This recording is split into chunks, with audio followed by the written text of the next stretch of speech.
Hi everyone, my name is Miami Gold and I'm here with the lovely and talented Chappell Roan. How are you?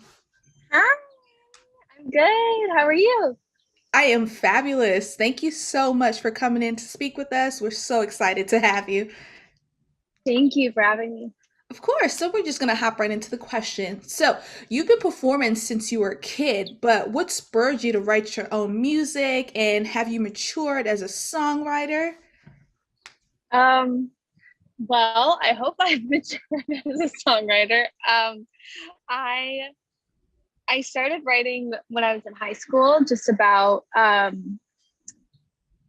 like crushes on people that I would never be with, and that's what inspired it at the beginning. And as time like went on, I kind of just continued that, and I've always tended to write about like my fantasies.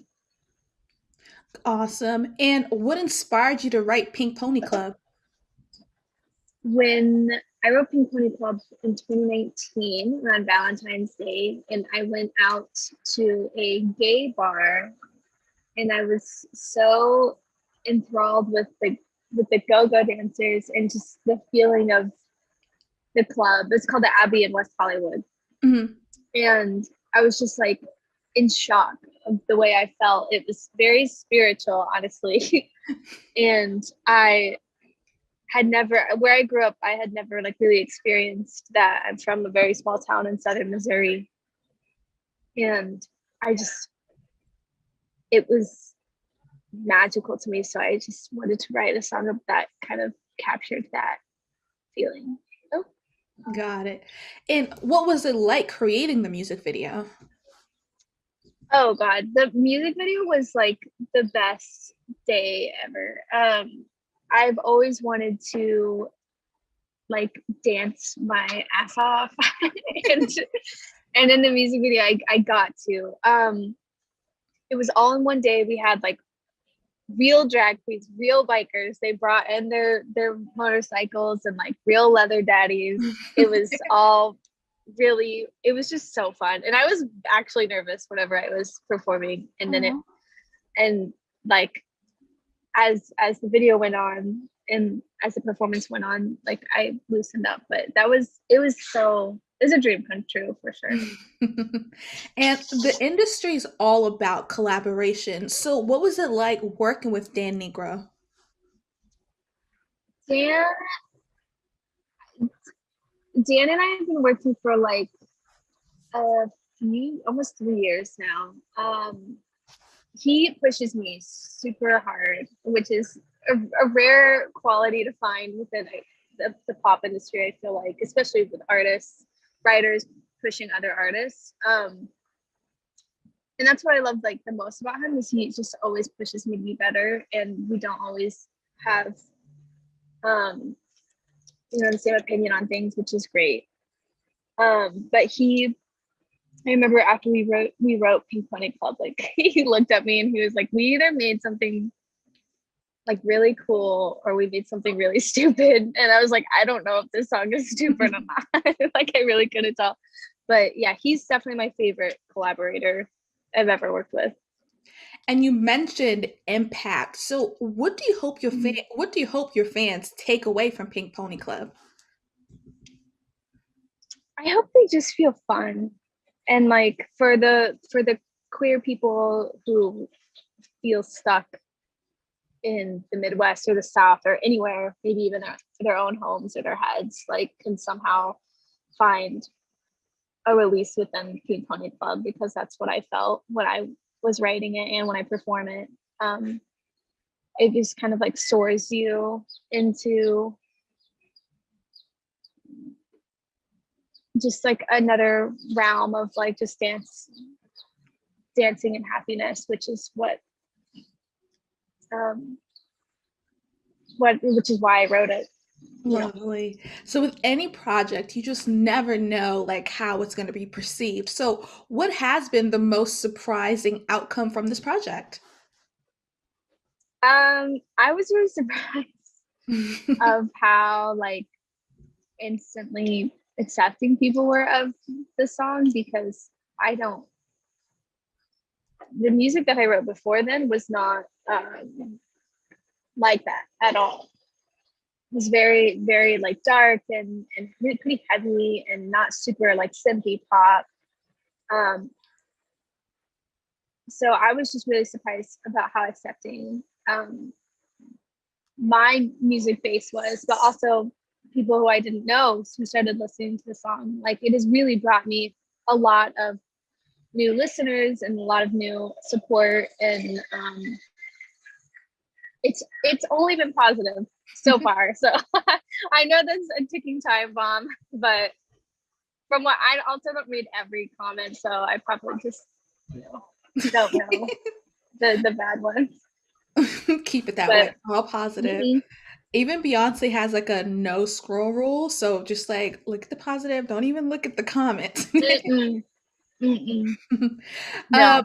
so like when it comes to music, you mentioned that you started as a kid and you have matured. So what Yeah. artists or trends have influenced your recent music? Mm.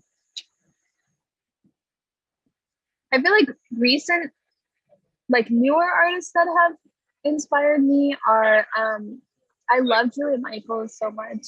I think she's such a great writer, especially obviously her forte is pop, but like I think she's so good.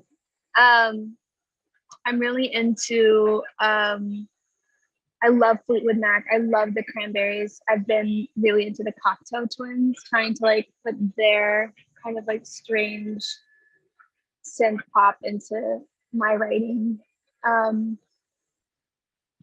production. Mhm. Um, but yeah, honestly like what inspires me a lot is not only like my fantasies, but also like I watch a lot of music docs Mhm. and read a lot of books on art and music, and that tends to like spark a lot inside me too. Wonderful. And so the country's opening back up, but during quarantine, how have you stayed connected with your fans? Well, I've done a couple live shows. I should have. I mean, I still could, but like, I definitely should get on the live show train, Instagram live show train more. But I've just really tried to like. I really try to respond to any DM I get, honestly. Um, so I'm always like, those are always open, and I've been posting a lot of covers. So I took like requests for covers, and I'll post those since we don't have like new music coming um immediately. So in the meantime, I just kind of fill it with some other covers and stuff like that. And then I'm slowly dipping my toe into TikTok, even though it makes me want to rip my eyes out. I for my like personally making TikToks of me Mm. makes me want to rip my eyes out. I love TikTok, but like doing it for my artist project just like makes me want to die. But so, but I'm slowly getting on there. But Awes- yeah, Awesome. And so you're fairly young, but what advice would you give to another young artist that's trying to break into the music industry? oh my god.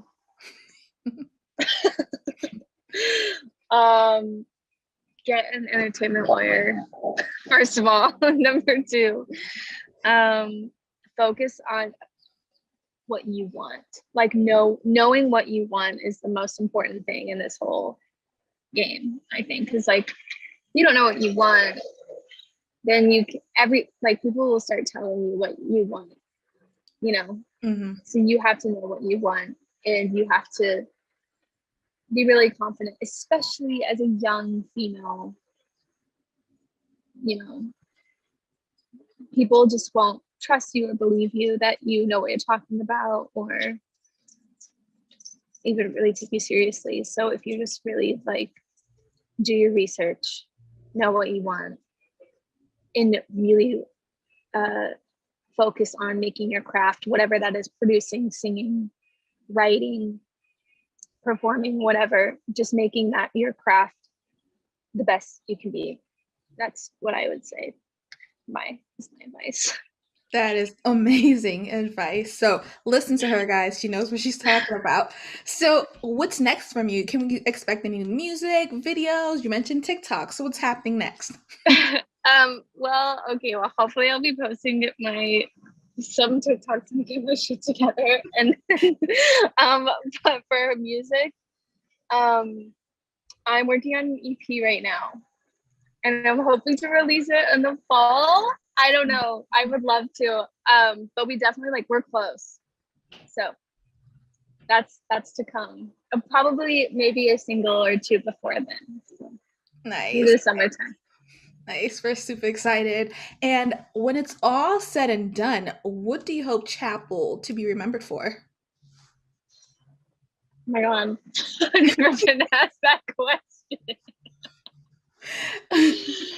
Oh, that's heavy. I mean, I just hope that I opened up a new door for, in some way, queer artists, and also just a different form of pop performance and vocal performance. I would love to like be remembered for like, oh, she really like did not, she just like really gave it her all with everything. Like, she's really bold. I think that's what I want. I'll Bold. probably change. It'll change for sure. Of course, that's like the best part about growth and evolving. Like your answer now is definitely going to be different 2, 5 years from Yeah, now. But I love yeah. it. um, Thank you so much. It was a pleasure having you. Again, guys, we are here with the Chappell Roan. You can hear it first at Feminine Roar. So we want to thank you so much. Thank you so much for interviewing me. This is so sweet. Of course.